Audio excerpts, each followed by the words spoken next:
Queridos alunos, tudo bem? Espero que estejam bem. Mais uma parte, né, de cartografia hoje, falando um pouco sobre projeções cartográficas, apenas revisando com vocês, né, que nós já temos algumas aulas que já foram trabalhadas, no total de 5 aulas que já estão disponíveis para vocês, 2 aulas sobre os principais conceitos da geografia, envolvendo desde o conceito de espaço ao conceito de topofilia. Posteriormente, já trabalhamos a história da cartografia, uma outra aula sobre cartografias e novas tecnologias, e a última aula que eu deixei para vocês foi sobre localização e orientação. Enfim, vocês já têm 5 aulas disponíveis, e hoje trabalharemos projeções cartográficas que estão de acordo com o nosso plano de atividade pedagógica remota, o nosso PAPR. E posteriormente eu enviarei para vocês também uma aula sobre escala. Então vamos aos principais conceitos envolvendo projeções cartográficas. Vamos começar nosso estudo falando sobre o desafio dos cartógrafos em relação às projeções e os tipos de diferentes projeções que existem. Realmente, sempre foi um grande desafio de se reproduzir a superfície esférica da Terra em um mapa plano. E isso levou ao surgimento de uma infinidade de projeções cartográficas. O problema é esse, é que a Terra ela tem um formato esférico com um leve achatamento nos polos. Então, o maior desafio na criação dos mapas é representar o planeta em uma superfície plana. Para vocês terem uma ideia, no decorrer desses anos, surgiram mais de 200 tipos de projeções e todas elas apresentam algum tipo de distorção. A maneira mais fiel mesmo de representar a Terra é por meio de um globo, porém determinados fenômenos eles não são bem representados pelo globo. Então, por isso precisamos do mapa, né? De mapas planos para estudar a superfície do planeta. Só que para transformar uma esfera numa área plana do mapa, seria impossível, né, se os cartógrafos não utilizassem uma técnica. Então, a projeção é uma técnica matemática denominada projeção. E para se chegar a essa representação mais fiel, os cartógrafos desenvolveram métodos de projeções e, na verdade, não há uma projeção perfeita. Todas elas vão resultar de algum tipo de deformação ou incorreção. E essas deformações elas podem se dar em relação às distâncias, às áreas, aos ângulos. É o cartógrafo que vai definir o tipo de projeção utilizada, que vai atender os interesses do mapa. Então, resumidamente, poderíamos dizer que as projeções nada mais são do que uma rede de paralelos e meridianos sobre a qual desenhamos um mapa. E nenhuma das projeções consegue manter ao mesmo tempo os 3 elementos, a forma, a área e a distância. Então, resumidamente, falaremos então sobre os 4 tipos de projeções existentes. Quando nós pegarmos, por exemplo, uma projeção cilíndrica, uma projeção cônica e visualizar, mostrar para vocês, né, mostrar a projeção, vocês entenderão isso mais perfeitamente. Então a gente pode primeiramente falar da projeção conforme, que é uma projeção que mantém os ângulos das coordenadas. A escala varia, a escala ela é real apenas próximo mesmo ao equador. Depois da projeção conforme, nós temos a projeção equivalente. A projeção equivalente, as formas são distorcidas, mas as áreas mantêm o valor real. Os ângulos, né, da esfera ficam deformados. A penúltima projeção é a projeção equidistante, ela mantém as distâncias lineares, porém as áreas e as formas são distorcidas. E por último nós temos as projeções chamadas arbitrárias ou afiláticas, que elas não se prendem a nenhuma regra, elas podem distorcer tanto a área como a forma, porém essas deformações elas são menores. Dependendo da figura geométrica utilizada para desenvolver o mapa, as projeções elas podem ser classificadas em projeções cilíndricas, cônicas ou azimutais. Nesse caso, o que aparece para vocês é a chamada projeção cilíndrica. É um tipo de projeção que é produzida como se um cilindro envolvesse a esfera terrestre e fosse então planificado. A projeção cilíndrica ainda consegue representar com menos distorções as baixas latitudes. Ela representa todo o planisfério, ou seja, toda a Terra. As deformações são maiores nas altas latitudes e os paralelos e os meridianos formam ângulos retos. A projeção cônica se diverge bastante da projeção cilíndrica. Nesse tipo de representação é feita como se um cone envolvesse o planeta e depois fosse planificado. É utilizada para mapas de latitudes médias, pois nessa região a distorção é menor. Então representa, né, regiões de médias latitudes. As maiores deformações se dão na base e no vértice do cone, então representam regiões menores. E um detalhe importante, os meridianos eles são radiais e os paralelos são círculos concêntricos. Outro tipo de projeção também muito usada é chamada projeção plana, polar ou azimutal. Nesse tipo de projeção, o mapa ele é construído sobre um plano que tangencia algum ponto da Terra e o seu uso é mais comum para melhorar a visibilidade das regiões polares e de suas proximidades. Reparem que os meridianos eles convergem no centro e os paralelos são círculos concêntricos.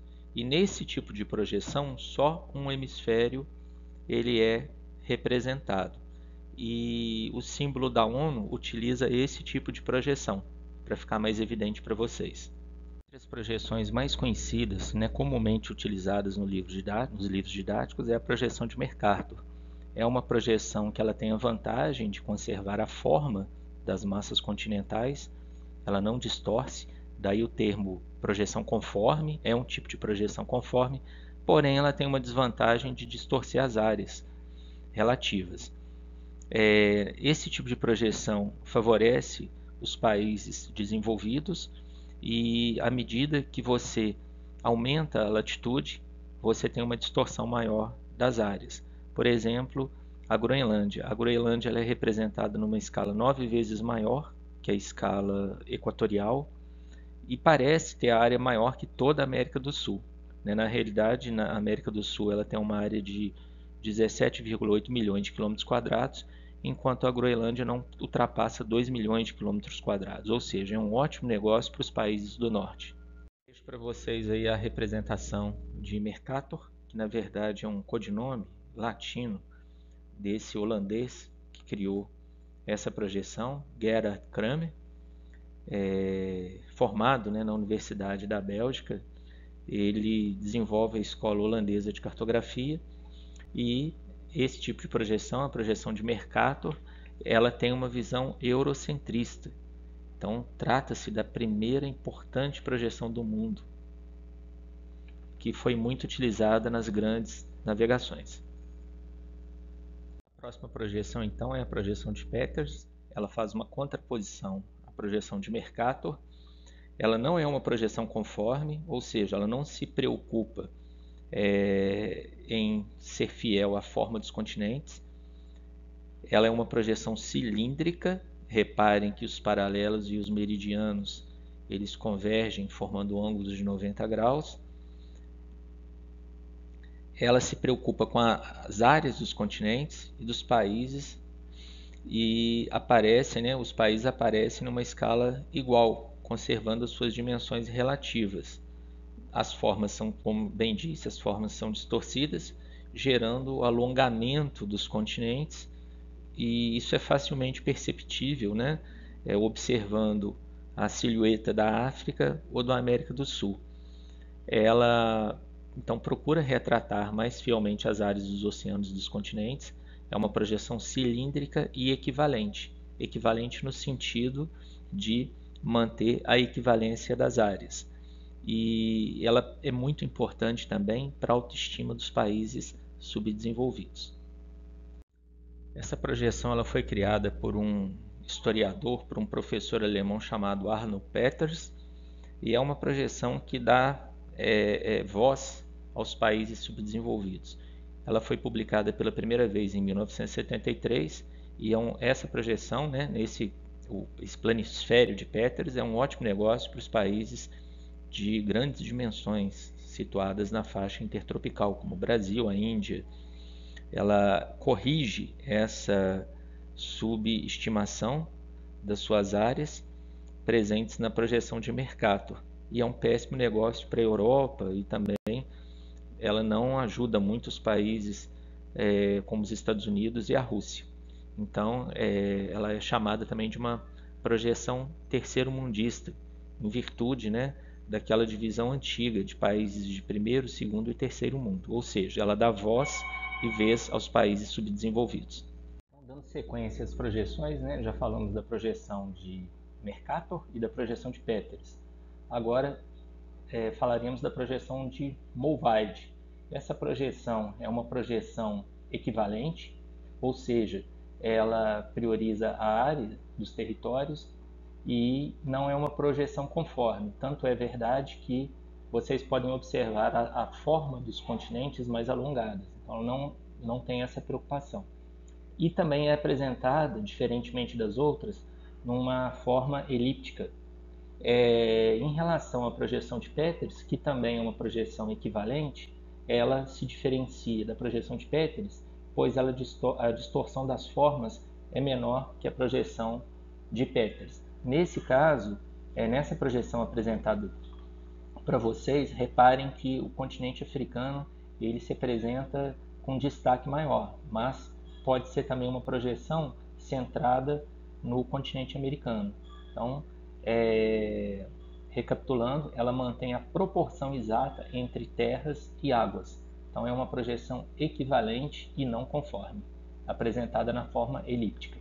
Vocês se deparem com essa projeção, ela se chama projeção de Good. Ela também é chamada de projeção interrompida e ela tem como objetivo mostrar a equivalência entre as áreas continentais e oceânicas. Reparem que os mapas nessa projeção, eles mostram áreas interrompidas e tem como característica, né, a relação entre as áreas, né, conserva a relação entre as áreas apresentadas. Na sequência, nós temos então agora a projeção de Robson. A projeção de Robson é uma projeção não conforme, né? Ela não se preocupa tanto com a forma, não equivalente, não se preocupa tanto com a área. Ela foi desenvolvida por Arthur Robson em 1961. Reparem, né, que é uma projeção afilática, pois ela não conserva as formas, as áreas e as distâncias. Reparem também que nessa projeção os meridianos eles são colocados em linhas curvas, em forma de elipses, que se aproximam quanto mais se afastam da linha do Equador. É uma projeção com índices menores de distorção para mapear o planeta. Ela é muito hoje utilizada nos atlas modernos e ela não, né, como já falei, não preserva nenhuma propriedade. Não preserva a conformidade, a equivalência ou a equidistância. Ela foi criada, sim, para melhorar as características das projeções existentes, como a de Mercator. E ela possui uma distorção mínima da maioria das massas do globo. Deixo agora para vocês aqui a resolução de duas questões envolvendo projeções. Existem vários outros exercícios, né, que vocês podem realizar, mas visualmente que vocês já podem responder. Então vamos ao primeiro exercício. Analise os mapas abaixo e assinale a alternativa que indica a resolução cartográfica mais adequada para representar com precisão as distâncias da cidade de São Paulo em relação às várias localidades do mundo. Então nós temos aqui as alternativas: projeção azimutal, projeção cilíndrica, letra B, projeção equivalente, que é a projeção de Good, letra C, letra D, projeção com base em Mulvide, e letra E, projeção equivalente, que é a projeção de Peters. Então, a alternativa que representa bem o enunciado da questão é a alternativa A, a projeção azimutal equidistante. Por quê?